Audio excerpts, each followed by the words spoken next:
भारतीय रेल्वे भारतीय रेल्वे प्रवाशांसाठी सतत नव्या सुविधा उपलब्ध करून देत आहे. मात्र बहुतांश ट्रेनमध्ये जेवणासाठी प्रवाशांना पैसे द्यावे लागतात. पण एक ट्रेन अशी आहे जिथे मोफत लंगर दिला जातो आणि प्रवाशांना पूर्णपणे निशुल्क अन्न मिळते. ही ट्रेन म्हणजे अमृतसर नांदेड सचखंड एक्सप्रेस. सचखंड एक्सप्रेसमध्ये मागील 29 वर्षांपासून प्रवाशांना मोफत लंगर दिला जातो. या 2081 किलोमीटरच्या प्रवासादरम्यान 6 स्थानकांवर लंगरची व्यवस्था केली जाते. यामध्ये नवी दिल्ली आणि डाबरा यांसारख्या प्रमुख स्थानकांचा समावेश आहे. प्रवाशांना स्वतःची प्लेट आणि वाटी आणावी लागते आणि त्यानंतर त्यांना गरमागरम ताजे जेवण दिले जाते. लंगरमध्ये कढी भात, छोले, डाळ, खिचडी, भाज्या आणि अन्य पदार्थ दिले जातात. सचखंड एक्सप्रेसमधील लंगरची परंपरा ही शीख व्यावसायिकांनी सुरू केली होती. नंतर हे काम गुरुद्वाराने स्वीकारले आणि आजही ही सेवा अखंड सुरू आहे.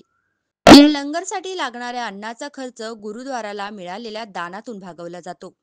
त्यामुळे श्रीमंत, गरीब अशा सर्व प्रवाशांना एकत्र बसून भोजन करण्याची संधी मिळते. सचखंड एक्सप्रेस नांदेड ते अमृतसर या मार्गावर धावते. 1995 मध्ये ही ट्रेन आठवड्यातून एकदा धावत असे.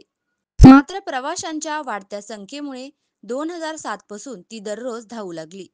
या ट्रेनमध्ये एक पेंट्री कार आहे, मात्र तेथे अन्न शिजवले जात नाही. स्टेशनवर मिळणाऱ्या लंगरमुळे प्रवाशांना प्रवासादरम्यान अन्नाची चिंता करण्याची गरज राहत नाही. गेल्या 29 वर्षात एकही दिवस असा गेला नाही ज्या दिवशी प्रवाशांना जेवण मिळाले नाही.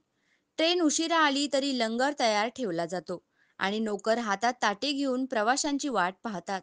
रोज 2000हून अधिक लोकांसाठी जेवण तयार केले जाते. जनरल कोच पासून एसी प्रवाशांपर्यंत सर्वजण या लंगरचा लाभ घेतात. सचखंड एक्सप्रेस केवळ एक ट्रेन नाही, तर ही सेवा, श्रद्धा आणि दानशूरतेचा उत्कृष्ट नमुना आहे. प्रवासादरम्यान मोफत, पौष्टिक आणि रुचकर जेवण मिळाल्यामुळे हजारो प्रवाशांना दिलासा मिळतो. ही परंपरा पुढेही अशीच अखंड सुरू राहील अशी आशा आहे. अशाच महत्त्वपूर्ण बातम्यांसाठी फॉलो, लाईक, शेअर करा आणि पाहत रहा आपला महाराष्ट्र डिजिटल. नमस्कार.